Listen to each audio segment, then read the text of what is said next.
Hey guys, and welcome back to my channel. So today's video is going to be a little walkthrough on how I set up and use my intentions in my bullet journal and kind of in my system in general, because I realized as I was doing my latest plan with me, so as I was filming for March, I kind of realized that I've never fully explained it, and I'll show you guys kind of after the fact, but I figured it would be nice to have a standalone video that sort of walk through what I actually do to figure out my intentions and how I set more concrete goals to kind of help me accomplish them. So I am going to use my intentions from February, although I'm not 100% sure when this video is going to go up, so we'll find out. So let's take a look.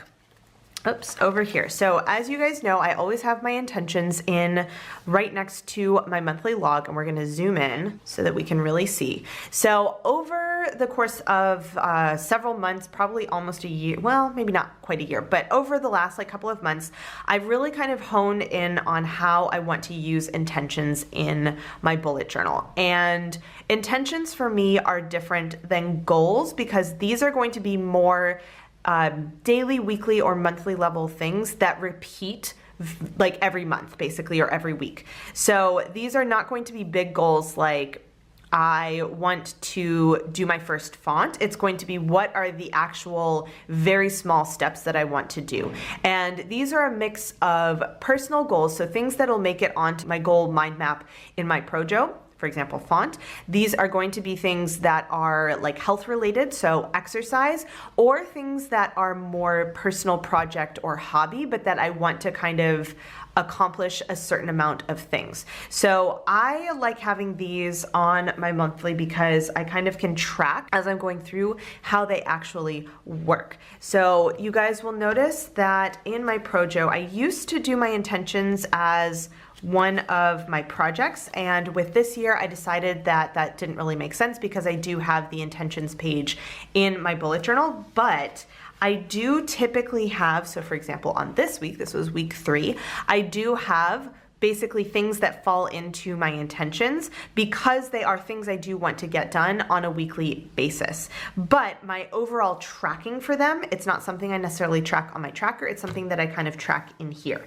Now this is, you know, depending on how you work, you might want to put this into practice a different way, or I mean, this might not be useful at all, but if you were to think about doing something like an intentions page, this is kind of how I approach it. So these are not goals in the sense that some of them are really not, they're just personal projects I want to work on. So if I don't finish them, it doesn't really affect anyone but myself, but they're also not necessarily something that I can say I've finished. These are ongoing things like exercise. I can have a goal to exercise this many times a month, but it's not something that I'm ever really going to finish, which is why for me, it's an intention. It's something I'd like to do, but it's something that is repetitive. It's going to keep coming up. So when I sit down and do my intentions, what you guys see is at the beginning of the month, I've got just the sort of blank outline of them. Now I found that 4 works really well for me. Too many more and it just is completely unwieldy, too few, and it doesn't really push me. Now I have kind of skirted the system a little, if you will, in that language and textiles, these I used to split out into specific languages, but having them as one goal makes me focus on fewer things, even if I'm spreading them over a few languages, which we'll get to that in a sec. So when I actually sit down for the next month, and this is something that I pretty much always do off camera, so I thought I would try and do what I could to show you guys on camera how that actually works, is I try and come up with very concrete ways of seeing whether or not I sort of reached my intention.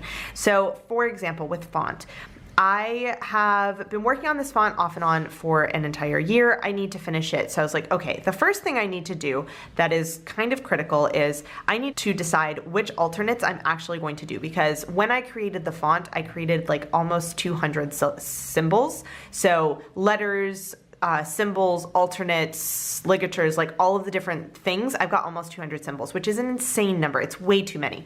So what I need to do is I need to go through and pick the ones that I really want to focus on and just like do those and get the font done. So I need to decide on that.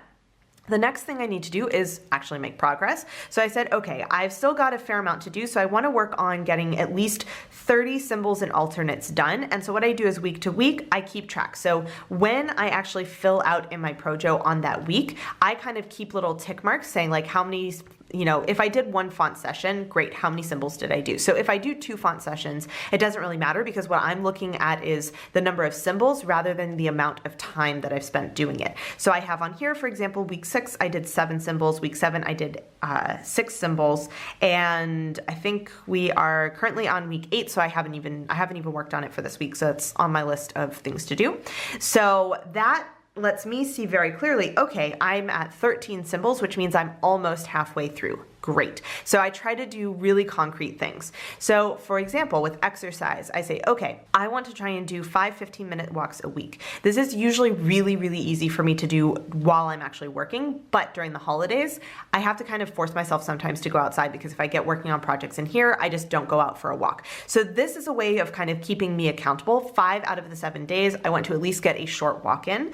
And then I also want to try and do 3 lazy dancer tip videos a week because I want to incorporate more exercise in my life, but I also know myself and I know that if I put it off and I don't do it first thing in the morning, it's most likely not going to get done. And if I say that I'm going to do something that's 20 or 30 minutes long, it's also not going to get done. So my goal is to do a 10-minute or less video 3 mornings a week. Now, as you can see, this month has not gone to plan.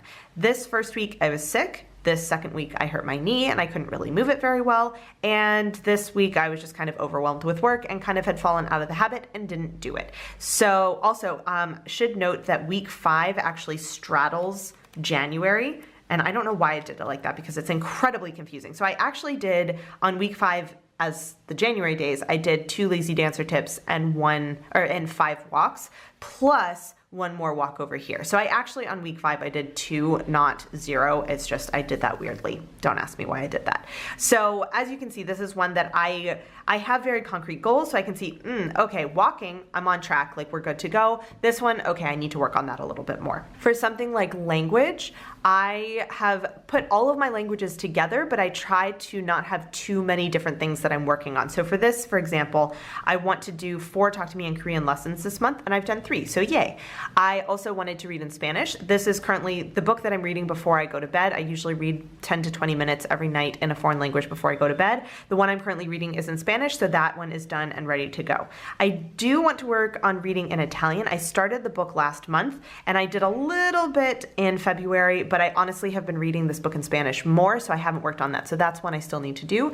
And then I also have that I need to contact the school where I want to do my Italian immersion class. So that is language, but also relates to one of my top 5 goals for 2020. So that's kind of it kind of goes with both, but I just put it in here so that I was like, I really need to contact them to start getting the ball rolling. Then I've got my textiles. So textiles, this one is one that I tend to have a lot more tracking. It depends on the month. So let's take a look in January. As you can see here, I actually sewed more in January than I thought I did. So I write down the projects that I actually sew. I do have a tracker. This is just kind of fun for me. When I look back through my bullet journal, I can see what projects I was working on. And I do have kind of goals. So you'll see here, I have a goal for knitting, which is to undo my sweater. I want to use the yarn to make a different project. So in order to be able to do that, I have to undo the sweater first. As you can see, have not done that. The knitting one, this one is the harder one for me. I tend to do more sewing than knitting, and when I say more, like a lot more sewing and very little knitting. It's just, yeah. And then sewing, I want to sew up my current cutout projects. I actually had about 5 and I'm down to 2, so that's good. I've sewn up at least 3. I want to cut out more projects. I've actually called this one done because I've cut out about 5 or 6 projects. I have more I want to cut out, and if I do have time, I will do so, but I count that as being done because I've cut out a bunch of projects. I also want to alter my box dress. I have a couple of sort of like mending alteration things on my list, and this is one that I really want to get done soon because this is a dress that I hope to wear a lot in the spring, and so it'd be nice to have it done and ready to go.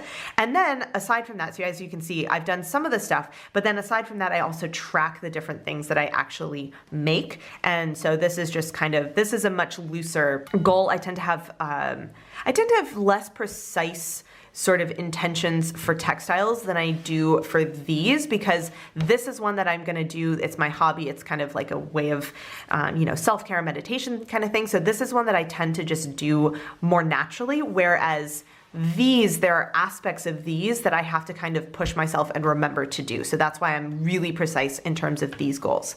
So what this means is Obviously, I've got a week and a half left in February, so I'm still working on these, but I know, for example, that exercise is gonna stay the same. So while I've actually got you guys here, why don't we go ahead and set up my intentions for March so you guys can see kind of how I do this. So I'm gonna zoom out a little so it's a little easier to see. So what I'm gonna do is start looking at what I currently have. So I know for sure exercise is going to stay the same. I think it's a really good intention to have, and I really want to keep working on it, and I want to keep at it even on the months that I don't do super well. I want to keep at it until it becomes much more of a habit.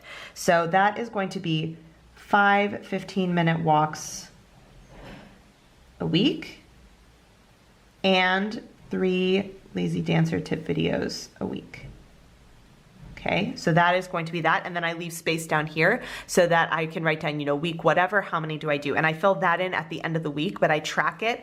That's one of the things that I track on my tracker, so it's really easy at the end of the week for me to go, okay, I track my walks and I track my lazy dancer tip video, so it's really easy for me to count them up and see what my total is per week. So where's my stencil? Oh my gosh, there we go. So do my little stencils. There, good. So languages is another one that's usually pretty stable. So I want to do, again, yeah, I think I want to do 4 talk to me in Korean. And I want to read in Italian. And I think I want to watch 3 Italian videos. So I follow a YouTuber, Learn Italian with Lucrezia, and I'll link her down below so you guys can check her out if you guys are learning Italian. And I really love her videos, but I've fallen out of the habit of watching them. So what I want to do is when I say 3 Italian videos, that's for the month. I know that's not a lot, but honestly, I'm trying to keep things like manageable while I have work too. But what I want to do is basically pick 3 videos that I watch in Italian with either subtitles in Italian or just no subtitles. So no subtitles in English, and really work on my listening comprehension. So that is what I want to do for that. And I might end up adding another one later, but I think that's a really good start. I think I'm going to do that. Now, I want to finish this book that I'm reading in Italian, so I think that this month I'm going to work on finishing up the book in Spanish.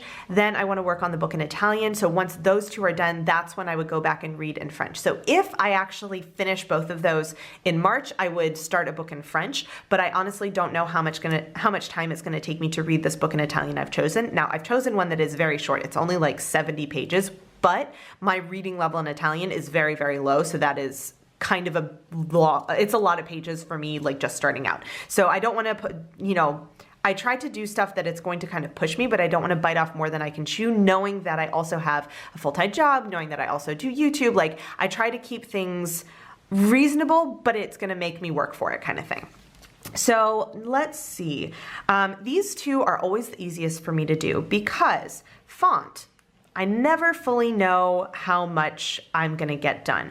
I think that with 30, I'm getting close, but I think I'm gonna have at least a few more. So I'm gonna say 15 symbols because I don't think I'm gonna finish this month.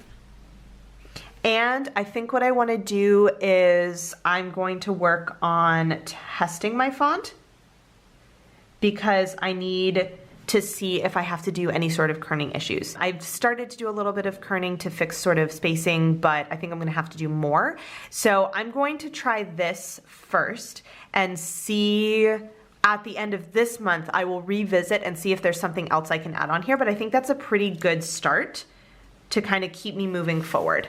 And honestly, this font is taking me so long. I'm hoping that actually during my holidays, I will sit down and work on it for a bit longer, but it has not happened yet, so we'll work on that. Then for textiles, let's see. I think that, you know what? We're gonna say knitting. So start DGY challenge. I honestly don't think I'm gonna get to this, and I'm gonna call it start DGY challenge. We're gonna say 1 square. So this DIY challenge is one I found online. It's a darn good yarn, and the challenge was actually for 2018 or 19, I want to say, but I really liked it. So it basically is you knit 12 6x6 squares using different knit stitches, and then at the end you stitch them all together to create a lap blanket. So I want to work on that, and that is one that I'm doing with the sweater yarn. So I have to undo the sweater in order to do that. So if I can undo the sweater this month, then I can start working on that next month. So that I'm just gonna have one knit goal because honestly, I don't knit that much. And I think that I want to, March is gonna be, I want to work on making the Shelby dress. So I have a dress. My brother's getting married this summer. So let's see, I'm gonna say start Shelby dress. So I have a pattern from True Bias. It's the Shelby romper and dress.